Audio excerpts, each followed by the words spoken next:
हाँ तो बच्चों, आप सभी लोग अच्छे होंगे, स्वस्थ होंगे और रीनीट की तैयारी आपकी अच्छे से चल रही होगी। बहुत सारे बच्चों के मन में इस टाइम कई सारे सवाल डाउट आते हैं कि सर, इस टाइम जो है रिवीजन का जो स्ट्रेटजी है वो क्या होना चाहिए, प्रॉपर रिवीजन कैसे करना चाहिए। तो बेटा इसमें कोई है ना ज़्यादा आलतू फालतू एक्सपेरिमेंट करने की इसमें आवश्यकता है नहीं। जो आप 3 तारीख को नीट का एग्जाम दिए थे उससे पहले आप जो भी पैटर्न फॉलो कर रहे थे तो एक्चुअली आपको वही पैटर्न फॉलो करना चाहिए। देखिए बच्चा जब, जैसे पहले की अपन बात करें 3 तारीख से पहले, जब बच्चा एक पूरा का पूरा डीटीएस देने जाता है पूरा 2 महीने का, तो उसमें करीबन वो ऑलमोस्ट ये मान के चलो कि 2 बार वो सिलेबस को रिवाइज करता है। एक बार पूरा यूनिट वाइज पूरे सिलेबस को अच्छे से रिवाइज करता है, दूसरा वो एक सरपिसली तरीके से उसको रिवाइज कर लेता है। तो एक्चुअली 2 बार सिलेबस से गो थ्रू होता है। तो उसके बाद में फिर लास्ट का जो टाइमिंग बचता है एग्जाम से 10-15 दिन पहले का, तो वो फास्टली रिवीजन करता है। तो सेम वो ही पैटर्न आपको इस टाइम फॉलो करना चाहिए। इस टाइम में जो कैसे, जैसे मान लो अभी आपके पास है ऑलमोस्ट, सपोज करो 25 एक दिन का समय अब शेष है। तो इस टाइम में आपको क्या करना चाहिए? तो इस टाइम में आपको है ना मेरे हिसाब से जो 3 पार्ट्स में आपको काम करना चाहिए। फर्स्ट पार्ट्स में एक तो आपको जो है ना ये, एक तो जो पूरा जो सिलेबस है आपका, जो फुल सिलेबस है, फुल सिलेबस है, और जितने भी आपके जो major, minor, plus random test, और जो 3 तारीख को जो आपका ये हुआ था नीट का एग्जाम है, उससे पहले आपने जो भी डीटीएस दिया था वो सब पेपर, ठीक है ना। और तीसरे पार्ट में फिर आपसे एक बार क्विक रीजन, क्विक रिवीजन। तो इस टाइम आपको है ना बेटा, देखो इसमें 3 चीजों पे ही आपको फोकस करना चाहिए। सबसे पहली चीज तो ये है कि जैसे मान लो आपके पास में ऑलमोस्ट 25 के आसपास डेज आपके पास में शेष है। तो इसमें इस समय को है आप प्रॉपरली मतलब 3 भागों में डिवाइड कर लो, है ना। सबसे पहले तो आपको क्या करना चाहिए, फटाफट से पूरा जो सिलेबस है उसको एक बार गो थ्रू होना चाहिए, उससे रिवाइज करना चाहिए, है ना। पूरा एक बार रिवाइज कर लो पूरे सिलेबस को है जो। तो एक्चुअली पूरे सिलेबस को रिवाइज करेंगे तो हमारे दिमाग में जो पूरा का पूरा जो सिलेबस है वो पूरा पिक्चराइज हो जाएगा एक पर, ठीक है। उसके बाद अच्छा, साथ में आप जिस भी ऑर्गेनाइजेशन से जुड़े हुए हो और उसमें जो भी आप पेपर दे रहे हो उनको फॉलो कर रहे हो, वो पेपर आप देते रहिए। 2 से 5 के बीच में वो तो पेपर देते रहना ही है, और उसमें जो भी है एनालिसिस जो करना है वो आपको करते रहना है। हर पेपर का एनालिसिस जो है वो तो आपको कंटिन्यू जारी रखना है वो चीजें जो।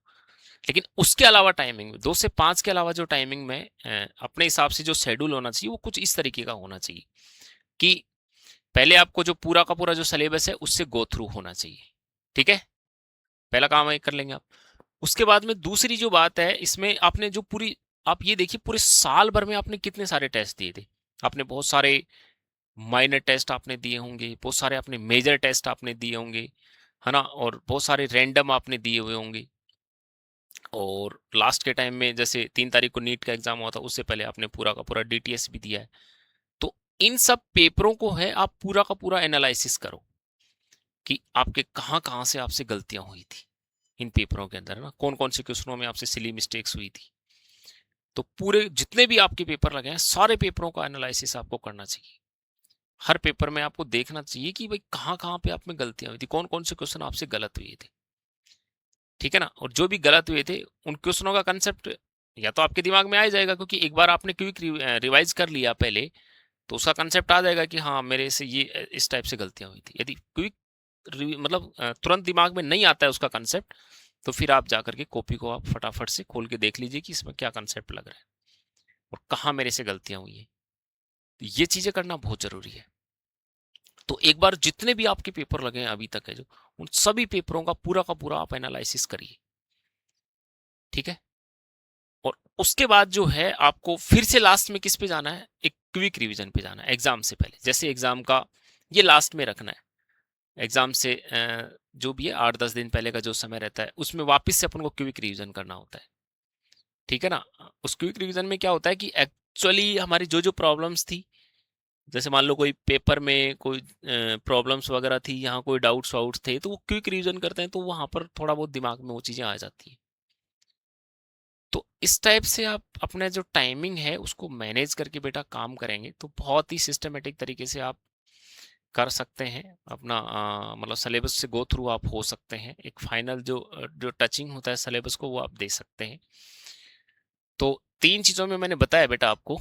एक तो आपको फुल सिलेबस से एक बार गो थ्रू होना है ना। तो ऑलमोस्ट जैसे 25 दिन का समय है, तो आप ये मान के चलो कि 8 से जो 10 दिन का जो समय है वो आपको एक बार फुल सिलेबस से गो थ्रू होने में देना है। फिर आप अगले जो है 7-8 दिन का जो समय है, जितने भी पेपर आपके अब तक हुए हैं उनको आप एनालिसिस करने में दे दीजिए। फिर लास्ट के जो 7-8 दिन का जो आपके पास में समय बचेगा उसमें आप लोग पूरे सिलेबस को एक बार क्विक रिवाइज कर देना। और 2 से 5 के बीच में वो तो आपको पेपर देते रहना है। आपको 2 से 5 के बीच का जो समय है ना, उसमें तो ये मान के चलो आप जिस भी इंस्टीट्यूट से जुड़े हुए हैं उसमें आपको देना है और उस पेपर का एनालिसिस करना है। अब रोज तो हर इंस्टीट्यूट में कोई भी इंस्टीट्यूट है रोज तो पेपर कराएगा नहीं, लेकिन आप अपने स्तर पे भी कर सकते हो। घर पे बैठ कर सेम वैसा सा आप एनवायरनमेंट बना करके रोज 2 से 5 के बीच में आप बैठो, क्योंकि पेपर आपको बहुत सारे पेपर मिल जाएंगे। ठीक है ना। पेपर खूब है, आपको मिल जाते हैं पेपर। आप इंस्टीट्यूट से जाकर के एक्स्ट्रा पेपर आप ले लीजिए। तो आप घर पे भी बैठ करके 2 से 5 के बीच में अपना पेपर दीजिए और वहां भी एनालिसिस करिए अपने आप को कि कहाँ मैं गलतियां कर रहा हूँ, क्या मेरे से टाइम मैनेजमेंट प्रॉपर सही ढंग से नहीं हो पा रहा है ना, कौन कौन से क्वेश्चनों में मेरे से सिली मिस्टेक्स हो रही है। तो इन सब चीजों को आप एनालिसिस करना पड़ेगा आप लोगों को। और बेटा मैं फिर से आपको कह रहा हूँ कि ये मान के चलो कि ये जो री नीट 2026 का जो एग्जाम होने जा रहा है आपके लिए बहुत गोल्डन चांस है। इससे बढ़िया जो चांसेस हैं लाइफ में आगे आएगा नहीं आएगा, आई थिंक अपन नहीं जानते इन सब चीज़ों के बारे में, क्योंकि अब आगे एनटीए की तरफ से भी इनकी जो मतलब कुछ इनकी जो राधाकृष्णन जो कमेटी है उन्होंने इनकी जो पार्लियामेंट्री पैनल है उस एनटीए की जो पार्लियामेंट्री पैनल है उसके सामने कुछ रिफॉर्म प्रपोज यहाँ पे किए, जिसमें जो अपर एज लिमिट की इन्होंने बात कही है, नंबर ऑफ जो अटेम्प्ट्स जो है उसके बारे में बात कही है इन्होंने। हालांकि इन सब चीज़ों को अभी इम्प्लीमेंट होने में अभी 2-3 साल का वक्त लगेगा। तो आगे पता नहीं नीट में क्या होने वाला है, जो भी कुछ है आगे, जैसे सीबीटी मोड में भी कराने की ये बात कर रहे हैं, लेकिन ये वाला जो एकदम फेयर एग्जाम होने वाला है और इसकी आई थिंक पेपर भी एक मॉडरेट सा पेपर आएगा, तो कट ऑफ भी इसकी है जो ठीक ठाक रहने वाली है, नहीं ज़्यादा जाएगी नहीं कम जाएगी। तो बहुत अच्छा चांसेज है आपके पास में सिलेक्शन लेने का है जो। तो आप अच्छी मेहनत करिए, लगे रहिए, पूरी टीम आपके साथ में सपोर्ट में खड़ी हुई है। हम हमेशा आपके लिए तैयार रहेंगे हर प्रॉब्लम में। चाहे आपकी कोई प्रॉब्लम हो, आप बताइए हमें प्रॉब्लम है, हम उसका सॉल्यूशन करेंगे। ओके, ठीक है बेटा। Okay, thank you.